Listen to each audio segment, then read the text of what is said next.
Welcome back, Commanders, and thank you for joining me on this newest development log update for No Time Left. I'd like to give a shout out to our 34 new subscribers that we've picked up since the last video 4 months ago. I know it's been a while, and I apologize for that, but I've been super busy making a ton of updates, which I'm very excited to share with you now.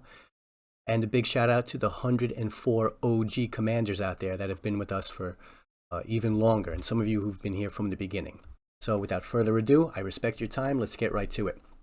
I have a ton of updates to go over with you guys today. Some of them are under the hood, and some of them are more visual and super exciting.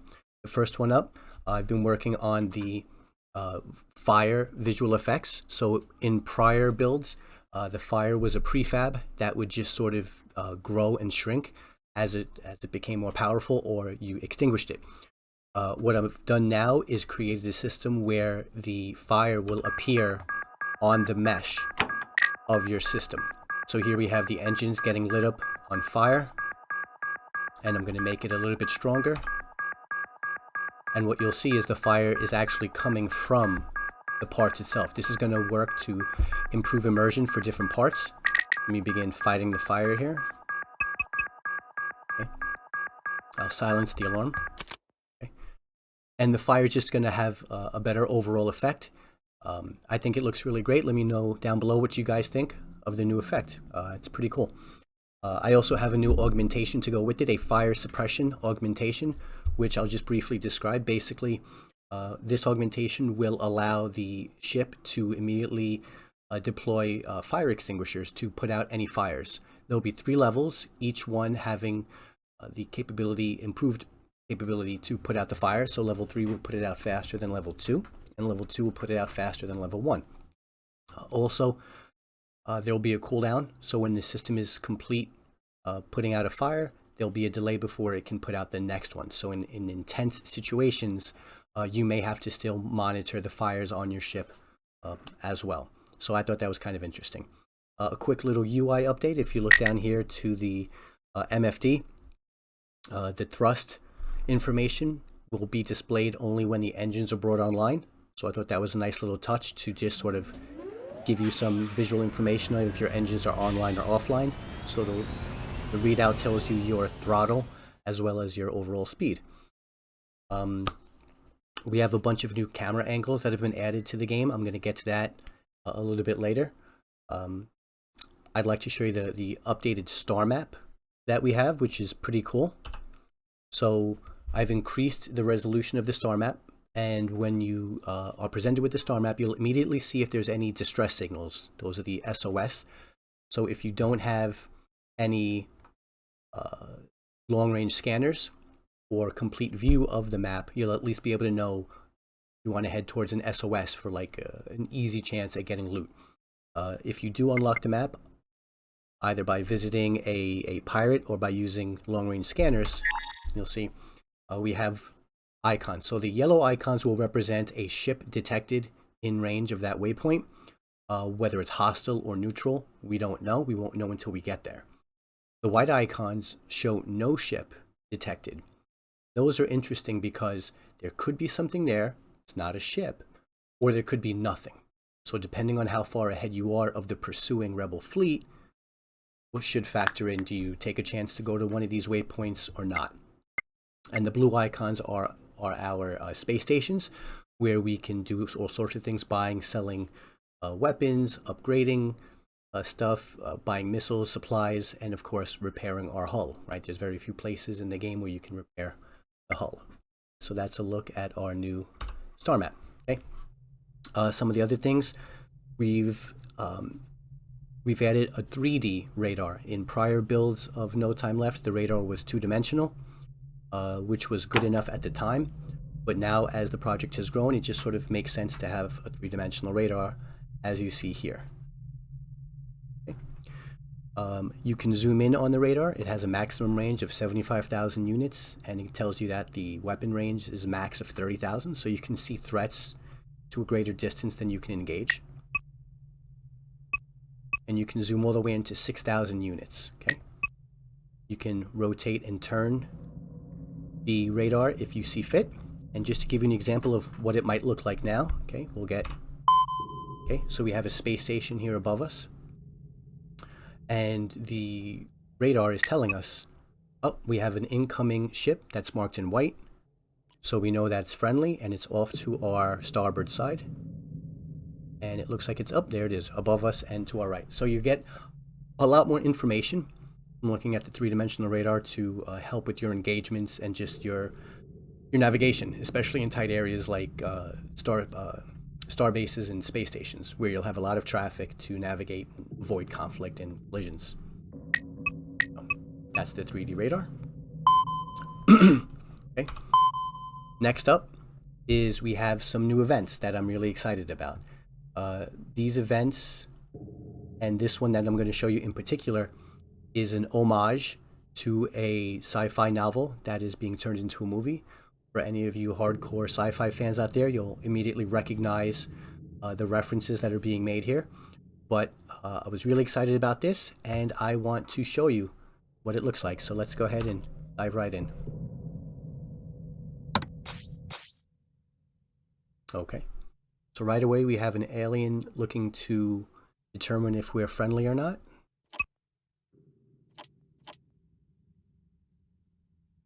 And he has a question for us.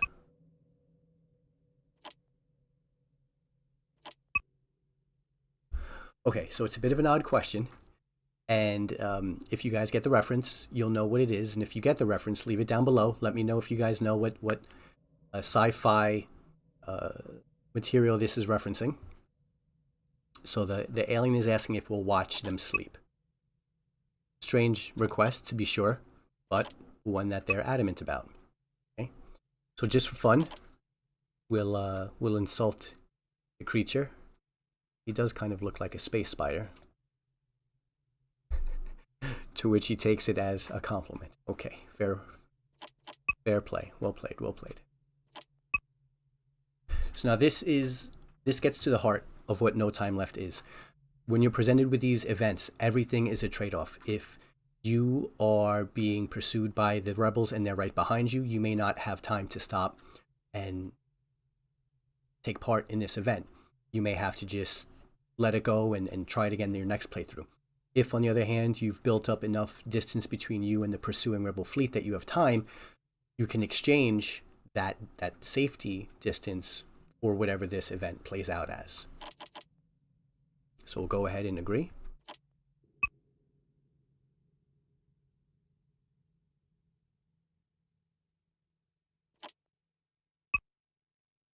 Okay. Now he wants to know if we're okay. Thank you for asking. He says we remind him of a friend long ago who saved him and his people. Oh, and he gives us an awesome repair arm augmentation. So let's go look at the inventory, which I've given a little touch up here. And the augmentation is a repair arm that, after collecting spare parts, will repair our hull and reduce spare parts collected by 15%. Now this is huge because this is the only way that you can obtain this augmentation, and repairs in No Time Left are going to be very challenging to your hull. Repairing systems and weapons you can do in situ, but the hull itself can only be repaired in 3 different ways with well, 4 different ways. With the drone, if you happen to use a drones, but if you don't have a drone system, you can hope to come across an event that they reward you with hull repairs. That's number 2. Number 3 is a space station, the only other place you can repair your ship manually in exchange for funds, or this augmentation, which will take the amount of spare parts you're collecting, reduce it by 15%, in exchange, repair your hull some amount. So this is actually a pretty big deal and a really cool trade-off. And again, if you know anything about the sci-fi material being referenced, this is very in-universe. Okay, so we've got our weapons loadout here, and we're going to discuss this new weapon that we've added recently in just a second. This is a very exciting weapon to look at, and I hope you guys agree. Okay, but before we do that, let's give our reactor an upgrade. Okay. Okay. So now that brings us to our camera angles, as well as our new weapons. So these are exciting, okay? So we're going to engage our test enemy here in just a second. And what I'll do is I'll begin with our level. Here we go. I'll begin with our 30mm cannon. So these are our new over-the-shoulder angles for all of the weapons. That can give you just a little bit more cinematic views during gameplay.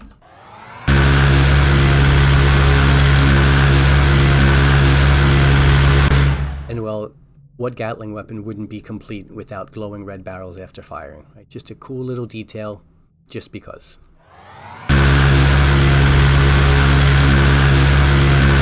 Okay.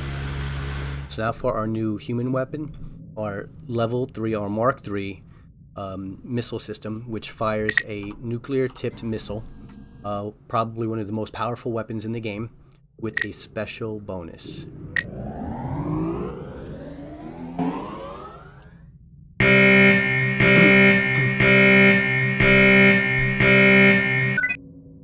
Okay. Missile has been armed, the alarm has been sounded, and there we go.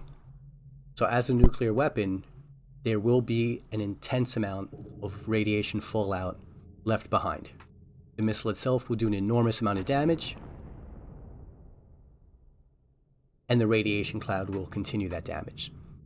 So I could see a tactic being to disable the enemy's engines so they can't leave the cloud. The cloud is going to continue to damage all systems and weapons, with the potential of starting fires as well. So there's a lot of extra damage that can come from this weapon.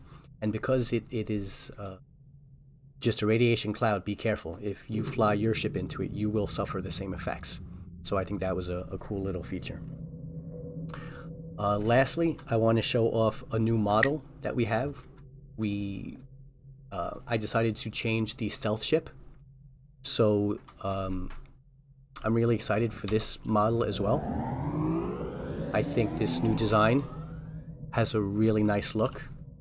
Real sleek, sharp lines. It gives me the impression of a stealthy ship that's not built to go toe-to-toe, but can slip in, do damage, cloak, and get away. Okay, so the stealth ships in the game will come pre-installed with cloaking systems, which are expensive to purchase and expensive to run.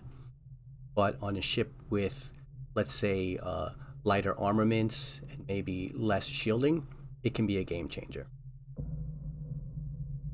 One of the other things I want to talk about is the engine audio controller. In previous versions, we had the audio controller take one sound clip and vary the volume to match the throttle, and it worked well enough at the time. But what I've since gone and done is now I've layered the audio. The new audio controller can take in 3 layers, a low, a medium, and a high, and create a very unique soundscape for the engines, both in pitch and volume. Okay, so I can take the high layer out of certain engines to give it a more low industrial sound, or take out the low and create a more high-pitched sound for maybe more futuristic soundstage. So I think it works really well and creates a lot more uniqueness between ships, both in how you might play the ship in loadout, but also how the ship will sound and feel.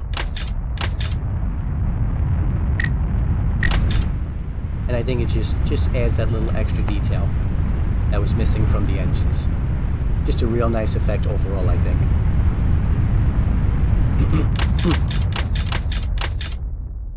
I would like to take one quick second to shout out a huge contributor to this project, a YouTuber by the name of Captain Beans. I'm going to go ahead and link his channel down below. Please make sure you guys check it out. He made a fan edit video of the game. He's been helping me test it for a while now, and it's a brilliant piece of media, and I think you guys should check it out. He's been a huge influence in updates and bug hunting, and even some concepts which are just fantastic. So thank you to Captain Beans and everyone else. Guys, if you've made it this far into the video, I can't thank you enough for taking some time with me today and checking out some of these new updates. I do have a special treat for you. There's one more thing I want to show, something I'm really excited about, so just stay tuned. Please enjoy.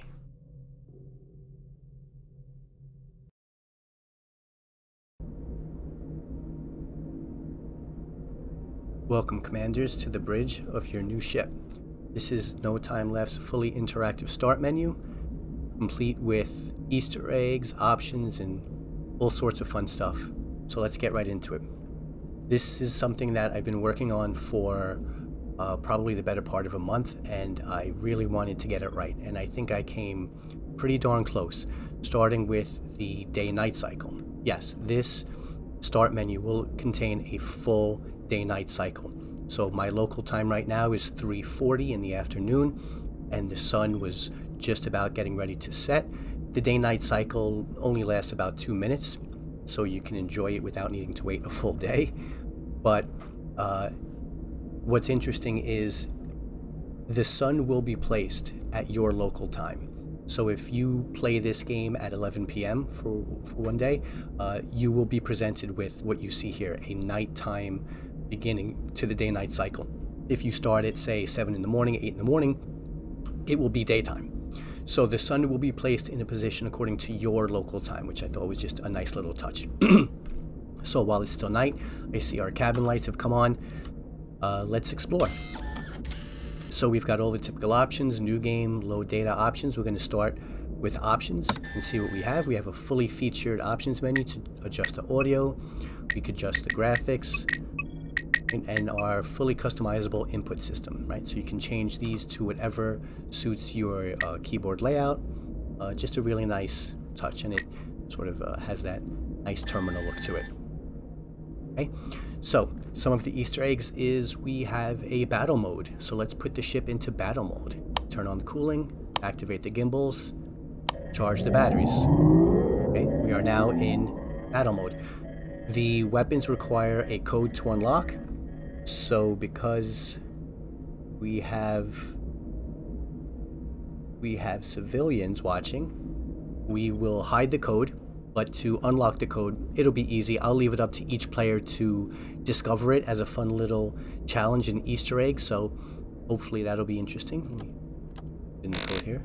Whoop. Try that again. There we go. Okay, the code has been entered. Now let's unlock the weapons. Here comes the sun. Okay. Let's just enjoy the show.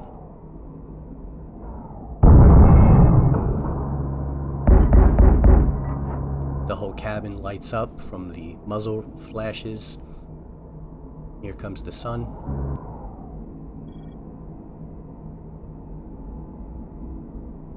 And it's just a fun little detail. I couldn't resist when I was making the start menu. I wanted to make the player feel like this is the bridge of the ship that they'll be commanding. Okay, let's go back down to our seat. Okay, let's disable the weapons and take it out of battle mode.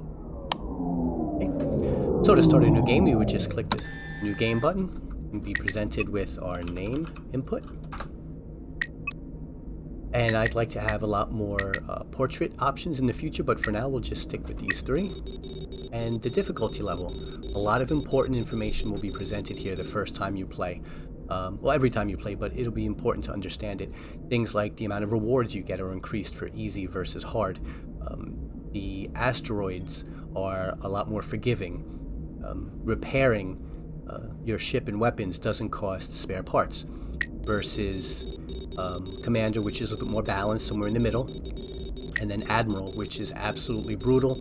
Your rewards are reduced, your items cost more to purchase, enemies hacking is improved. The asteroids are a lot more accurate. When you're in asteroid fields, repairs will cost spare parts, so you'll need to be a lot more careful about the damage you take and what you do with your funds. There'll be delays introduced.